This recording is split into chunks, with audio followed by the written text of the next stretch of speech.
Now, you and Christine have been studying where this came from, trying to find the psychology of these people, what the personalities, how the PC police come about.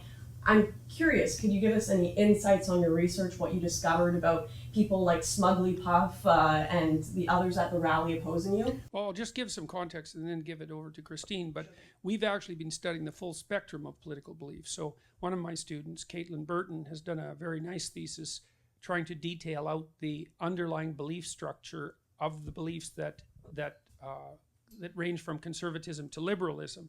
And then Christine um, started studying specifically political correctness, part to see if it existed, because you can actually find out using statistical techniques whether a concept is real, like it's a real concept, if things actually aggregate together. And so one of the things that Christine was actually just trying to test was to see if there was such a thing as political correctness, and then also to determine what it was, how it was related to liberalism and conservatism, and then what the underlying correlates and predictors are, personality traits and that sort of thing. So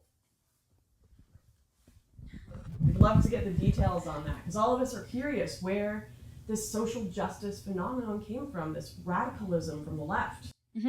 So, as Jordan was saying, it is true, like political correctness does exist. That was one of the main findings that we found. What does that mean? So, political correctness, what we found that it was that it's actually represented by two factors. We have PC egalitarians and PC authoritarians. I'm going to detail those out and then kind of explain how it is that this movement has been generated from that. So the central element to PC egalitarians and PC authoritarians is the trait agreeableness or compassion. So that's how well you're able to empathize with someone or ability to feel for them. But something that's important to know about compassion is that it actually evolved from the mother-child pair bond. So a mother's ability to care for their child with altruistic generosity. So that's where compassion evolved from. And it's useful to remember that when we're extrapolating onto the effects that we're seeing in society in general with this whole PC movement. So then the differentiating elements of PC authoritarianism and PC egalitarianism are, for PC authoritarians, they have a very low verbal cognitive ability. And that's a correlation or effect size of about a 0.4, which is quite high. And then after that, they also have high interpersonal disgust sensitivity. So how we measure that, that's one of the items on the scale would be, if I were to shake your hand, would I feel the need to wash my hands immediately afterwards? Could we share a drink? That type of thing. Often we have in research, people, they assume that disgust sensitivity is related to the conservative side of things, where individuals who are white men, for example, are racist towards other minorities. But disgust, it's actually the how culture manages to pass on their norms or the rules that we have in order to have a successful, or the rules for the game to play in order to exist in culture, or in order for us to play the game in our society. So we think that, oh, okay, well, so since white men or the patriarchy are the ones in charge, they're the ones who are creating those rules. But that's not necessarily true. If you're existing in a family that's a minority's family, for example, your parents are then creating that culture for you. So for individuals who are PC authoritarians or left-wing authoritarians, they're getting the rules passed down from their parents that are perhaps against white men. So that's where we get that claim that white racism exists, the opposite. Interesting. So how much of it is biological and how much of it is kind of based on their parents and their environment? So personality traits in general, I believe that there's about a 0.8 or 0.5 to 0.6 correlation with them being biological. So, but for things like disgust sensitivity, that is something that's passed down more so from your environment. But then there is also still that biological element to it. So that's PC authoritarians. We also found a correlation with the existence of a mood or anxiety disorder either in the person who was filling out the questionnaire or their direct family member. And if they were a PC authoritarian. If they were a PC authoritarian, yes. And we used a very high standard for this, where they had to have a clinical diagnosis. Right. So it wasn't just generally more anxious. They had to have a clinical diagnosis of an anxiety or mood disorder, either in themselves or the parent or a direct family member. So all of that combines to kind of creating this authoritarian type personality, where they're very intolerant for nuance or the unknown. They need all rules to be, or things to be black and white, very clear cut. And then the anxiety or mood disorder creates this kind of general emotional distress for interactions that they have in society. See, I find that interesting because we always thought of the preacher from Footloose as the authoritarian historically who didn't want to see change, but you're telling me the PC authoritarians are also people who don't want to see change and they want this black and white. That's correct. Yeah. Only, like I said before with the disgust, we always think about they don't want to see change in terms of men, white cis men staying in power. But then when you get disgust on the left side of things, you're seeing this protectiveness for groups that are displaying distress. So there's been a huge debate in the relevant psychological literature since the end of World War II about whether or not left-wing authoritarianism actually existed. And the people who invented the right-wing authoritarianism concept were part of the Frankfurt School, and they denied the possibility of left-wing authoritarianism pretty much outright. And it's been a tricky concept to nail down. But what seems to be one of the factors that seems to be similar to both the right and the left authoritarians is a pronounced demand for order. And that's part of a personality trait. It's part of conscientiousness. And so, and I should make a methodological note too, because your listeners might be interested in knowing how we determined whether political correctness existed. So what you do basically to find out if a concept or a construct, as they're technically known, exists from a psychometric perspective, so that's a science of measurement perspective, is that you collect a very large number of items of attitude and belief, say. And so what we did was we had a small team of people gather several hundred attitude statements or belief statements that seemed to have been associated in the press and in other sources with the broad cloud nomenclature of political correctness. And then you can subject them to a statistical analysis that tells you how they clump together, or even if they do. And if they don't clump together, then there's no central construct. And so that would have been how we would have discovered that political correctness in fact didn't exist, but was just an artifact of the right wing, which is what politically correct people tend to claim.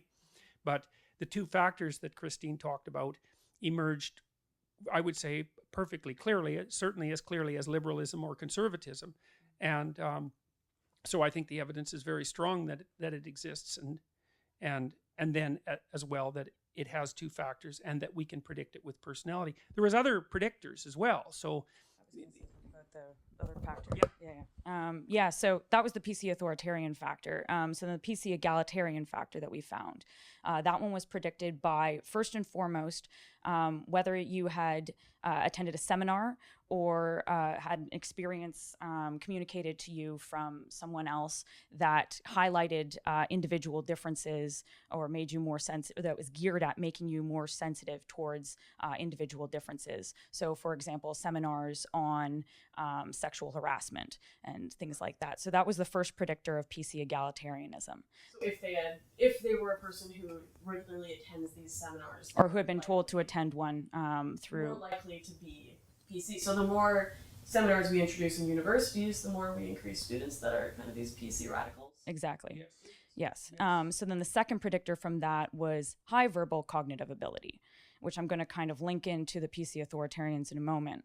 And then finally, there was also higher trait openness. So what those kind of combine to create, along with that higher compassion of these individuals, is when you get the PC authoritarians who are quite distressed, that are saying that they're quite distressed. What you see then is that the PC egalitarians, their compassion makes them able to relate to that, or to want to protect those who are high in distress, because again, that mother-child type of pair bond. And then what you see is, so they want to protect those, and then their ability to speak much more fluently because of their higher verbal cognitive ability. So can you give me a real life example of a PC egalitarian? Because we all know what the PC police Mm-hmm.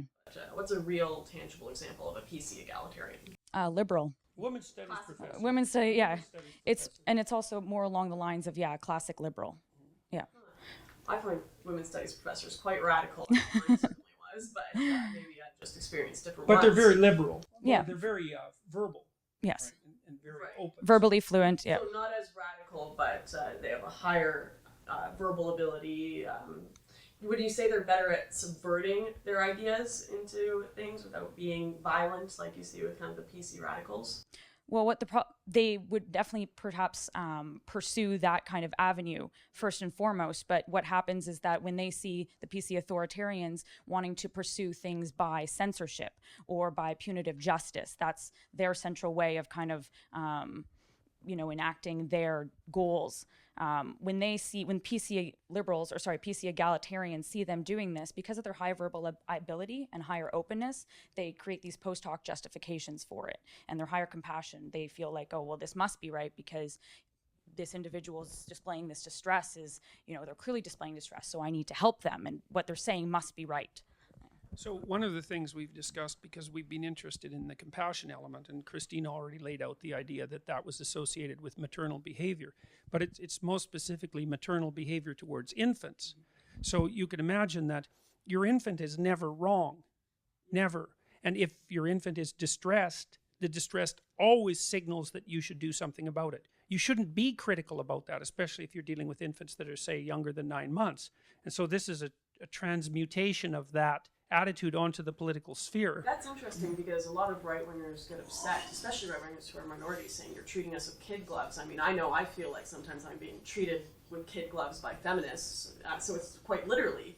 Yes, it's quite literally that, yes. And, it's to me, it's a rise of the Freudian Oedipal mother, essentially, who's so overprotective that she destroys the autonomy of her children, which is from a Freudian perspective, and I've seen this a lot in my clinical practice as well. One of the problems that people really have is escaping from their families, right? Because their independence is never fostered.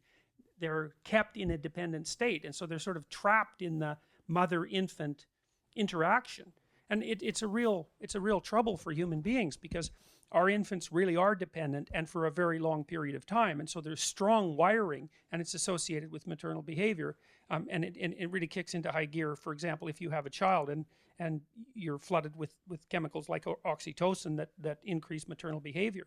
But basically what's happening is that the political landscape is being viewed through the lens of a hyper concerned mother for her infants. And the problem with that is that adults aren't infants. That's a big problem. And minorities aren't infants, and everybody at the bottom of a given hierarchy isn't oppressed, and everybody at the top isn't a predator. It's a radical oversimplification, and it's temperamentally predicated. Now, I'm curious. I understand the fostering of these PC police. I understand where it's coming from. I mean, I grew up in a culture where we were all given a special snowflake medal for everything we did. We were all told the kind of politically correct theories growing up. But where are right-wing extremists coming from nowadays? How are they coming about? Sure. Well, as far as we can tell, the right-wing extremists share orderliness with the left-wing extremists. And so that's high disgust sensitivity. But the right-wing extremists are low in agreeableness. And so they're kind of predatory. And so, whereas the left-wing extremists are high in agreeableness. Yeah, so as you said, the differentiating element really is the level of compassion between right-wing authoritarians versus left-wing authoritarians, or at least that seems to be the case from what we've found in this study. So while that core element really is this low verbal cognitive ability, high orderliness, yes. Yeah, so right-wing authoritarians and left-wing authoritarians, they share this core element, which is that low verbal cognitive ability, low trait openness, and high interpersonal disgust sensitivity. To do with IQ? Because does the verbal intelligence have to do with IQ at all? Do those correlate? So in other studies, they have found that, yes, that verbal IQ, or IQ in general, lower IQ, is correlated with right-wing authoritarianism. We don't currently have a left-wing authoritarianism scale. That's what we're currently working on. The measure that we used for cognitive ability was not IQ. It's cognitive ability, just because it was adapted from other IQ measures, but we can't say that it's IQ. It was vocabulary, basically. It was vocabulary breadth and factual knowledge. Eh? It was both of those. Oh yes. So it's a good measure of cognitive ability. So, and what seems to be pointing at is that, you view the world through your temperament, But if you're intelligent, you can modify that. It's more that the predictors are different. So the things that differentiate conservatives and liberals are openness and conscientiousness. So liberals are high in openness, and that's both creativity and interest in ideas. And so they're very interested in playing with ideas. And so they're interested in breaking apart categories and putting them back together for creative reasons. And they're also low in conscientiousness, and conscientious people are industrious and orderly. And so this is kind of an underground reason I think that liberals are in favor of income redistribution too, because people who are high in conscientiousness make more money because they work harder. Right. So all things considered, the temperamental traits that tilt someone towards conservatism also tilt them towards working harder. However, I have to say that liberals are more innovative and entrepreneurial than conservatives. And so the way that the economy seems to work is that liberals, for all intents and purposes, start companies and conservatives run them. So each group needs the other group desperately. And so that's also why you want a continual dialogue between the two sides of the distribution. But the politically correct types, they don't quite fit into that category, especially the authoritarians, because it's not openness and conscientiousness precisely. It's more trait agreeableness. So, to go back, because there's a little bit more detail that I wanted to add with the relative level of compassion being the differentiating feature. So while we said again that compassion is evolved from the mother-child pair bond, when you're low in compassion, that means that you have a stronger affinity for the individuals who are at the top of a hierarchy. So it's very much about being strategic, and so any relationships that you form with people are purely out of strategy for you to climb your way up to the top or stay at the top. So that's where you see, for example, in Nazism, how you had this one pure race. And also because you're low in compassion, you're willing to demolish anyone else who does not exist in that race or who's not part of that group. Whereas those who are high in compassion, which is where you get the left-wing authoritarianism from, they like to commiserate with those who are at the bottom of the hierarchy, so those who are oppressed. And because they're also relatively higher level of compassion, anyone who deviates from the norm or from that group who's oppressed, they're going to try and include them, but force them to all be the same. So that's where we get the features of left-wing authoritarianism that we see more in communism. Yeah, so we've been hypothesizing that the right-wing authoritarians want to bring about homogeneity by exclusion, and the left-wing authoritarians want to bring about homogeneity by inclusion. But they both want to bring about homogeneity.